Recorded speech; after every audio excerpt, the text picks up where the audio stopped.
హరే కృష్ణ. శ్రీమద్ భగవద్గీత 3వ అధ్యాయం కర్మయోగంలోని 13వ శ్లోకం. యజ్ఞశిష్టాసినః సంతో ముచ్యంతే సర్వకిల్బిషైః భుంజతే తే త్వఘం పాపా ఏ పచంత్యాత్మకారణాత్. మరొకసారి. యజ్ఞశిష్టాసినః సంతో ముచ్యంతే సర్వకిల్బిషైః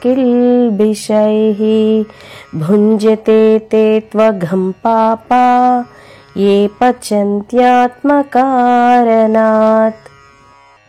భావం: యజ్ఞములో మొదట నివేదించగా మిగిలిన ఆహారంనే భుజించే ఆధ్యాత్మిక మనసున్న సత్పురుషులు సర్వ పాపముల నుండి ముక్తులవుతారు.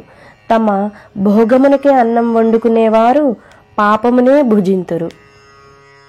వివరణ: యజ్ఞశిష్టమైన ఆహారమును అంటే పరమాత్మకు నివేదించిన ఆహారంను తినేవారికి సకల పాపములు తొలగిపోతాయి. కేవలం తమ శరీర పోషణకు మాత్రమే ఆహారం వండుకొని తినేవారు పాపములు తింటున్నట్టు లెక్క. ఇలా పాపమును తిన్నవాడికి శరీరమంతా దుష్టభావనలతో నిండిపోతుంది. అతడి పతనం అతడే కొని తెచ్చుకుంటాడు. కాబట్టి స్వార్థపరులు, కృతజ్ఞులు పాపమును మూటగట్టుకుంటారు, పాపమును తింటుంటారు. అందుకే పంచమహాయజ్ఞములు ఏర్పడ్డాయి. 1 దేవయజ్ఞం అంటే దేవతలను ఆరాధించడం. 2 పితృయజ్ఞం చనిపోయిన పూర్వీకులకు జలతర్పణములు, పిండ ప్రదానములు అంటే శ్రాద్ధ కర్మలు చేయడం. 3 మనుష్య యజ్ఞం అంటే సాటి మానవులకు తనకు ఉన్నదానిలో పెట్టడం అంటే అతిథులకు అన్నం పెట్టడం. 4 బ్రహ్మయజ్ఞం అంటే వేదములను, శాస్త్రములను శక్తి కొద్దీ అధ్యయనం చేయడం, ఇతరులకు చెప్పడం, ఇతరులు చెప్పే ప్రవచనములు వినడం, వాటిని ఆచరించడం.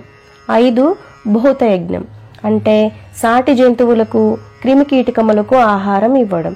మనం తినే అన్నంలో ఒక ముద్ద పక్కన పెడితే అది చిన్న చిన్న చీమలు, పక్షులు మొదలైన జంతువులు తింటాయి. పచ్చని చెట్లను నరక్కుండా వాటికి నీరు పోసి పెంచి పోషించడం, ఇది ప్రకృతి దేవతలకు మనం కృతజ్ఞత తెలియజేసే విధానం. అలా చేసిన వారికి పాపం అంటదు. కేవలం తాను మాత్రమే తింటే అంటే ప్రకృతిని తన స్వార్థానికి ఉపయోగించుకుంటే వారు పాపమును తింటున్నట్టు అవుతుంది అని పరమాత్మ వివరించారు.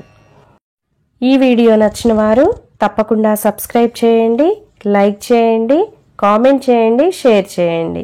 ధన్యవాదాలు.